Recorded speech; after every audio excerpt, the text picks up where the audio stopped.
Hey everyone, it's your friendly ex-Muslim here. Have you ever seen people that are kind of have your cake and eat it too type of Muslims? Muslims that are like, Islam is perfect, but look at all these problems I have. I have an example of a Muslim woman she claims she's married in medicine, and she's seen all sorts of issues that Muslim women have because of Islam, but in her view, not because of Islam, because of Muslim men. She's trying to say that Islam is perfect, but it's Muslim men that are the problem.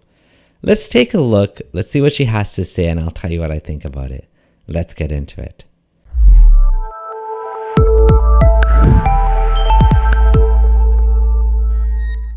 I'm your friendly ex-Muslim, and here we have Sarah. Sarah is saying, I've seen women suffer from health conditions due to their husband's infidelity. She has a right to kindness and respect, and not only did he disregard her, but he actively caused her pain. Are women worth so little to Muslim men that they cannot even recognize their pain? The original tweet here says, Dagan, whatever, is asking, Asim al-Hakim, if a woman becomes extremely upset when she finds out her husband married another woman behind her back and without her knowing, is the husband sinful as he hurt her mentally? Does he need to repent? Okay. Asim al-Hakim, Sheikh Asim, says, no, he is not sinful as he did not do anything sinful. She is always hurt like this, even if he visits his mother's house or buys something for himself or even goes to see his friends without seeking her permission first. Wow, like, not only does he not know these people, he's immediately assuming that this is not a reason for her to be upset, or even if she is upset, I guess the point is, who cares, right? She's always upset, right? That's what he's saying. He's always upset. She's always upset. Just do what you want, right? And Sarah here is like quite upset about this. Now, the interesting thing is that apparently a lot of people are calling her feminist, and she's getting upset about it, right? Well, let's read a little bit more. Oh, here we go. I'm sick and tired of asking these hypocrites to consider us as humans. So she's saying these hypocrites is Muslim men don't consider them as human. Why have they become so accustomed to disrespecting women when Islam teaches them to prioritize and respect us? Wow. These liars cause significant harm, so why are they allowed to spread such nonsense? I don't know what she wants to ban him from Twitter or something.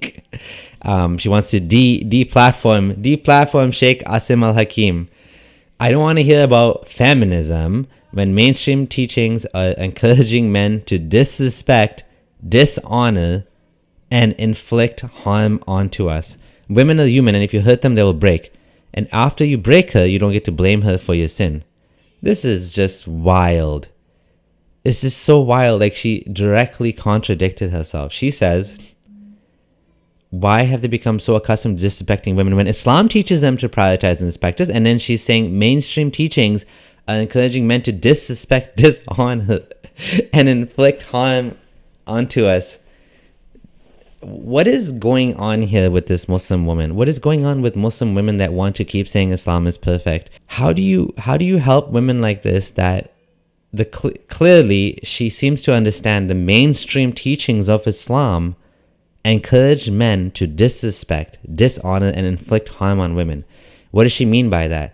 What she means is that, according to many scholars, you do not need permission from the wife in order to get a second wife, or a third wife, or a fourth wife, or to have concubines. You don't need permission from your wife, right? You're the man. So Islam doesn't value marriage the same way that some other religions do that don't allow polygamy. Like, for example, in Christianity, it's one man, one woman, right? Which is actually better for the woman. In this case, not only can she only get one husband, not only can she get a husband that's Muslim, no Christian, no Jew, he can marry a Muslim woman, Christian woman, Jewish woman, and up to 4 women in total, right? It's considered like this is a good thing for Muslim women, but how is it a good thing when, 1, you can go behind her back and marry someone, 2, you don't have to tell her. So basically adultery, but, Islamic adultery, right? Basically, if you're Shia, you can do muta, which is temporary marriage, so you can have like a relationship with a woman for like a weekend, right? If you're a Muslim man, you can do what's called misya marriage. I have a video on misya marriage, which is different from muta marriage. Misya marriage is basically it's like a marriage where there's no marriage benefits to the woman, right? So that you're basically married to her. It's not temporary. There's no like end time to it, but like she's just like your hookup girl or something, right? And some modern Muslims do use this as a way to get around the rigidity of Islamic marriage, but it's also used to take advantage of vulnerable women because they're not even getting, never mind being treated equally. They don't get any rights at all in that situation. I have a whole video on misya marriage if you want to watch it. I'm going to link it up there. And this Christian fellow or lady said, time to consider the new religion maybe. A bit hard to oppose polygamy and worship a polygamous prophet. And then she said, the Bible states that all spouses are equal before God and should have equal dignity and rights, and marriage is an institution of mutual submission and sacrifice. Says like, laugh my ass off. You're joking, right? Islam is perfect, even if men are not. So there is basically, let's dig into this a little bit more because it gets more interesting. This person says polygamy is fine. It's just a bit confusion about equal rights. I don't believe in polygamy, but I don't get it. What kind of equal rights?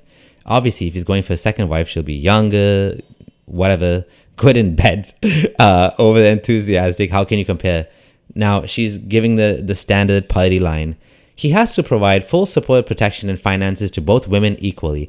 And because men cannot even treat the hands equally, what the hell? And they prefer the right over the left. What does that even mean? She's talking about like masturbation or something? It is not permissible for the vast majority of men. They're told to remain with one. So interestingly, the whole thing about misya marriage debunks her right there, because in misya marriage, which is pretty much across the board, the majority of scholars, almost every single scholar says misya marriage is allowed because Muhammad, while he was married to to Sauda, he made a special deal with her, and Allah allowed him that he was not going to divorce her, but she doesn't get a night with him. So scholars are like, well, if this was permissible, that if one of your wives, you want to make a deal with them, that they give up their rights, and what do they get? Nothing, right? It's a good deal. Allah's very fair and just, and he, even his prophet is very fair and just, that he made this amazing deal for Sauda. I mean, he's supposed to be treating them all fairly, but apparently, according to the Quran, he's the most perfect man. So maybe I just don't understand where this doesn't seem fair at all. Anyways, so Sauda got this amazing deal where she doesn't get divorced. I mean, what an amazing deal. So all she gets is basically sustenance or maintenance. She doesn't even get a husband anymore. He doesn't want to sleep with her. He wants to sleep with Aisha. And in return, nothing. But supposedly he's supposed to treat them free. Because of this example that happened in Islamic history, Muslim scholars say that you can do the same deal before marriage. You can say, well, I'm going to marry you, but you don't get anything. You don't get a house. You don't get to live with me. I'm not even going to spend money on you. Even though in Islamic marriage, the man's supposed to spend on the woman in exchange for sex, basically. What does she get? She just gets to sleep with him once in a while and some companionship once in a while. And some Muslim women are so desperate because if you see my other video, it's so hard for divorced and basically single moms in the Muslim community and widows to get married again because they're seen as used goods, much more so than to non-Muslims. A lot of times us as the women in the relationship of this divorce, we're right away being questioned about, hey, well, why wouldn't you consider being a second, third wife? Like if we're used goods, like if we're only good enough to be a second or third wife. And not that there's anything wrong with that, right? Like I said, I'm not anti-polygamy if that's what both parties choose, all three, all four, all five parties, right? But to automatically assume that because we are single mothers, that's what we should go with, as if we're not deserving to just be the only wife. I think that's something that is just, to me, it seems very just unique to the Muslim experience. Well, because we also allow polygamy, that might be right. Why. Exactly. And because of this obsession about virgins and virginity, so they're stuck, and so they take these shitty deals. right? And like even my current wife, like someone propositioned to her for a Monsieur marriage because he wanted this secret wife, right? And imagine what a shitty, horrible deal that is, right? How awful that is to tell a woman this. And that video with Zaid Omar I made, which I'll link as well. I was contacted yesterday. I got a DM on my Instagram by a pretty well-known dawah. So this brother starts to explain that as a young man in his late 20s, he is struggling with protecting himself. He then goes on to tell me that he is looking for a virgin, very clearly stated he is looking for his traditional virgin wife. However, he is struggling to find someone that his family, are happy with and whatnot. So he said that he has had the idea of getting a temporary wife, a single mum, to satisfy his needs in the meantime, just until he finds his virgin wife. This brother then proceeded to let me know what the terms of this marriage would be.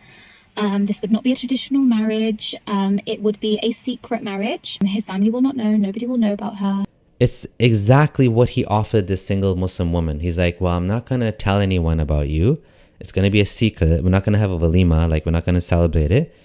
All we're going to do is I'm just going to basically halal hookup, right? And of course, she was pissed. She's like, WTF, like, what the fuck? Like, why you think I'm going to accept like a shitty deal like that? And Muslim men, they just go around like offering, like saying this as if it's normal. And the irony is that she's like deluded here. Like, does she not see that there is no gender equality in Islam? Women don't get rights like men do, right? Like, I like this comment, right? Islam is perfect, but I disagree with every mainstream Islamic scholar's opinion. And it's not even polygamy itself that's the problem, because there is something called ethical non-monogamy, which is basically people that are not Muslim, obviously. They have relationships which are open relationships or whatever. And those ones, they're open, they're honest, and everyone knows what's going on. So I don't have a problem with that. But this, like, what the hell is this? Right? Like, sneaking behind her back, getting married, not even getting her consent to be in this situation. Basically, he's basically taking away half of her time. And that's not considered sinful. It doesn't matter if she's hurt. Some people say you can put in the marriage contract you can't get a second wife. Well, some scholars will say that's not permissible because Allah, how can you make haram what Allah made halal? So what's the point of Islam for a woman, right? And what she's talking about here, right, is interesting. It's Takotsubo cardiomyopathy, also known as broken heart syndrome or stress-induced cardiomyopathy. Is a temporary heart condition often triggered by intense emotional or physical stress, right? So this is something that can happen when there's a huge amount of stress. And she's saying she's seeing women suffer from heart conditions, like literally seeing this, right? And notice she's calling it infidelity. She's saying this is cheating. She's admitting that Islamic second wife thing is cheating. It is cheating unless the first wife agrees to it. You're cheating on your first wife or whatever, second or third, whatever, how many wives you have, right? We see her not agreeing with the role of Muslim women in Islamic marriage. We're seeing her not being able to basically understand that Islam is bad for women, yet apparently Islam is perfect, even though men are not. The system is going to be the most important thing because people will be people. And if your system encourages and incentivizes and rewards bad behavior, well, you're just screwed then. And that's what's happening to Muslim women over and over and over again, right? My wife said that, when she saw just how bad Islam is for women, she's like, I cannot in good conscience raise my daughter in this religion. Same with me. I would never want my daughter to be in this religion because it's awful for women. I don't want my sons to be in it either, but especially my daughter, like it's just god awful for women. It's not good at all. Anyhow, well, this is an example exhibit A, right? You can be a Muslim woman, you know, intelligent in medicine, right? I don't know if she's a nurse, a doctor, what she is. But this is how you get stuck in this religion and no one can help you. If it should be very clear to all of us, Islam is not good. It's not good for women. It's not good for anybody. If you're Muslim, you need to leave. You need to get out, right? The cognitive dissonance, it just gets worse and worse, right?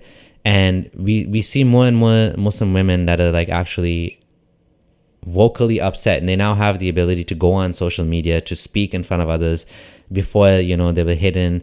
But like, this isn't part of the Islamic teachings that women are supposed to be like going out and saying these things, right? And attacking Islam. They don't want to admit the problems with Islam because, you know, that's what happens when you're born into a religion, or you get stuck, you're indoctrinated with it, right? It goes past your skepticism and defense mechanisms. But anyhow, that's all I have for today. If you like this video, do subscribe to the channel. Join now. If you'd like to join and support the channel, click on join now below to join on YouTube or on Patreon. Thanks for watching. This is your friendly ex-Muslim signing out.